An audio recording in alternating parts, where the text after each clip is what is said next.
What they want to know is like Peach. For all the ice climbers out there, I think Peach is 60-40, maybe 55-45 in Peach's favor. It is not as bad as people think it is. For the simple reason that ice climbers have against her what they have against everybody, which is a really vicious grab game. Once you know how to deal with her initial nonsense, then you can actually start fighting the Peach player. It does require a lot of precision, and you can't afford to make technical mistakes, but the opportunities are there. Your back air beats a lot of her aerials. As long as you're not trying too hard to just hit her whenever you want to, you pay more attention to when she's actually vulnerable, you can dash attack her out of her float, you can land shield grabs from her higher aerials, you can trap her in blizzards to force her high and start up airing, and when she's above you, she is very vulnerable. You grab her and you can take her to the edge of the stage and you can end her stock right then and there as long as you don't mess up. Now it is tougher on the Ices, I think, than the Peach to play the matchup well, but when it is played well, I feel that it's a lot closer to even than most people give it credit for. Another crummy matchup that people talk about a lot is Captain Falcon. That one's a bit more believable because he is significantly harder to find actual openings on with the ice climbers. But he's also a lot easier to kill off those openings because all your standard chain grabs work just fine against him. If you take him to the edge, again, even if infinites are illegal, you can always hand off and just finish him. Plus, Popo can actually edge guard him by himself as long as you're smart. So the real trick to that one is just knowing when he's going to jump. Anybody else I should talk about? I think there was a podcast of Chewin where he talked about like Sheik and Falco and stuff, Fox. Maybe like.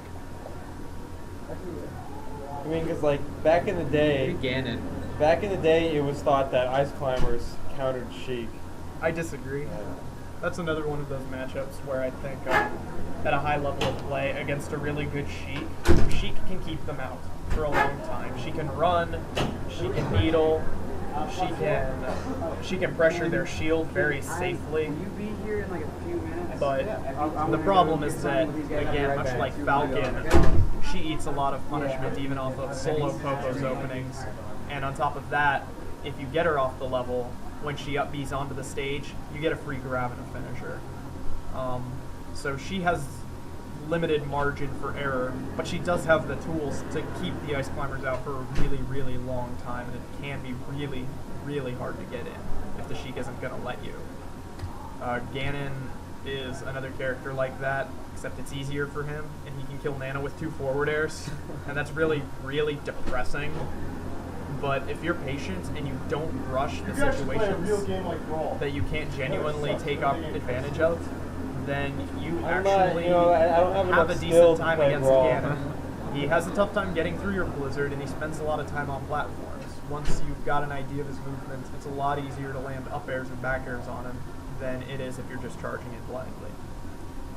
Fox is honestly, I think, the hardest matchup right now, even more than Samus.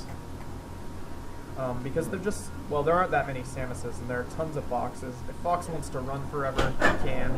He can shine Nana twice and end her really quickly.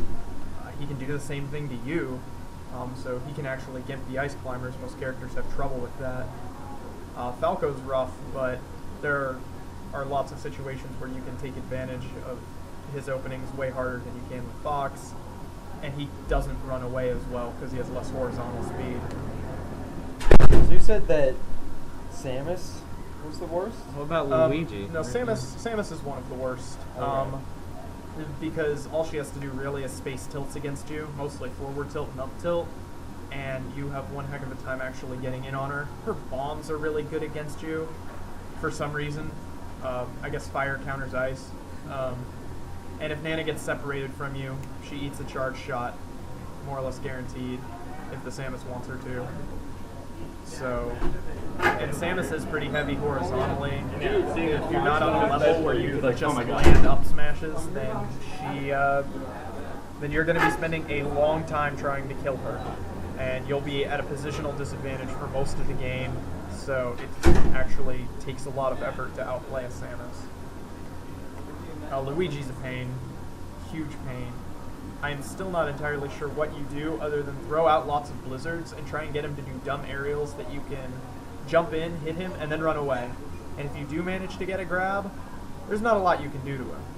The handoff works on everybody, but you have to get him in a grab near the edge. You can't really chain grab him to the edge to make the handoff work. And he can butcher Nana with his forward air and down air. And then his smashes against your shield are insanely hard to punish because of how far you both slide when he does it. He is a terrible matchup for the Ice Climbers as it stands now. Jigglypuff is supposed to be really awful. If she just throws out lots of moves, eats at your shield, and then rests you, there's not a lot you can do to punish. If the infinite is legal, you can DI down and trade stocks. If you don't get rested, you can actually just walk her character model over to the edge of the stage and then do the handoff on her and kill her with only a couple repetitions. But there's a very high chance you'll just lose Nano when she decides to rest whenever she wants, or that her up tilt will eat through your shield, because the Ice Climber shield actually kind of sucks. She pushes you away with back air too far to punish her most of the time. She can cross you up and you don't have many options. But I have yet to play Hungry Box, and every other pup I beat. So I guess Mango notwithstanding, but he can beat me with Fox and Falcon and Puff and anybody he wants to. So it's always hard to tell whether you're losing to Mango or whether you're losing to the character he's using. And Scorpion Masters Mario looks like it'll be interesting.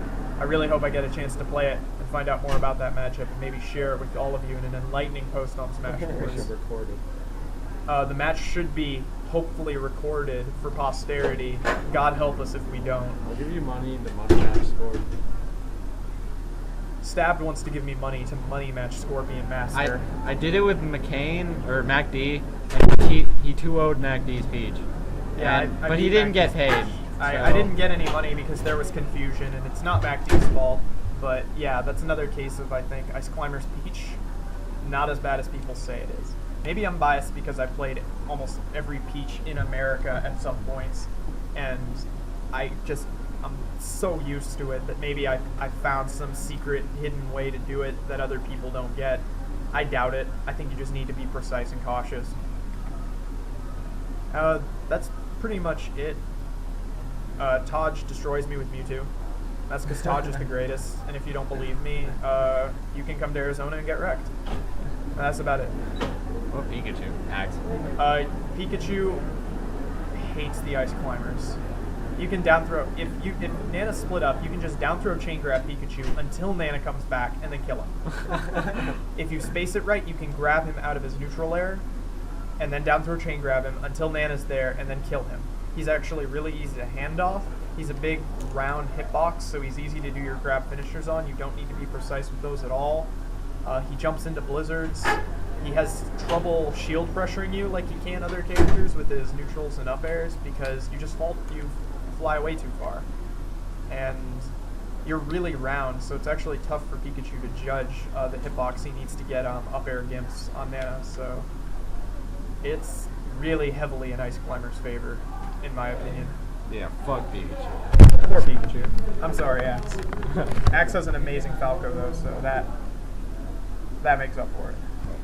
That concludes segment 3 and the entire podcast with Wobbles. Thanks for listening. Peace.